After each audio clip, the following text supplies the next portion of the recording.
अध्याय 14. मनू इत्यादींच्या वेगवेगळ्या कर्मांचे निरूपण. राजाने म्हटले, भगवन, हे मनू इत्यादी आपापल्या मन्वंतरांमध्ये कोणाकडून नियुक्त होऊन कोणकोणती कामे करतात ते मला सांगा. श्री शुक म्हणाले, परीक्षिता, मनू, मनुपुत्र, सप्तर्षी, इंद्र आणि देव हे सर्व भगवंतांच्या आज्ञेत आहेत. राजन, भगवंतांच्या ज्या यज्ञपुरुष इत्यादी अवतारांचे मी वर्णन केले त्यांच्याच प्रेरणेने मनू इत्यादी विश्वाचे व्यवहार चालवतात. 4 युगांच्या शेवटी काळ जेव्हा वेद गिळून टाकतो तेव्हा ऋषी आपल्या तपश्चर्येच्या बळावर पुन्हा त्यांचा साक्षात्कार करून घेतात. त्यांच्यामुळेच सनातन धर्माचे रक्षण होते.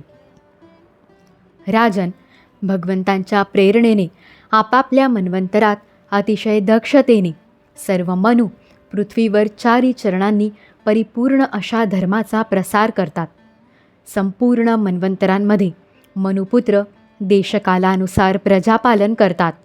पंचमहायज्ञांत ज्यांचा संबंध आहे त्यांच्याबरोबर देव त्या मन्वंतरांमध्ये यज्ञभागाचा स्वीकार करतात. इंद्र भगवानांनी दिलेल्या त्रैलोक्याच्या अतुल संपत्तीचा उपभोग घेऊन त्रैलोक्याचे पालन करतो आणि जगामध्ये पुरेसा पाऊस पाडतो. भगवंत युगायुगामध्ये सिद्धांचे रूप घेऊन ज्ञानाचा, ऋषींचे रूप घेऊन कर्माचा आणि योगेश्वरांच्या रूपाने योगाचा उपदेश करतात.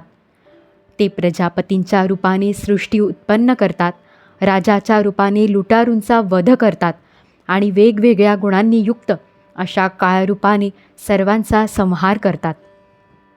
नामरूपाच्या मायेने प्राण्यांची बुद्धी मूढ झाल्यामुळे ते अनेक शास्त्रांच्या द्वारा भगवंतांचा महिमा गातात, परंतु त्यांचे खरे स्वरूप जाणत नाहीत. मी तुला हा महाकल्प आणि अवांतर कल्पाचा कालावधी सांगितला. इतिहास जाणणाऱ्या विद्वानांनी प्रत्येक अवांतर कल्पामध्ये 14 मन्वंतरे सांगितलेली आहेत. दिगंबरा दिगंबरा श्रीपादवल्लभ दिगंबरा.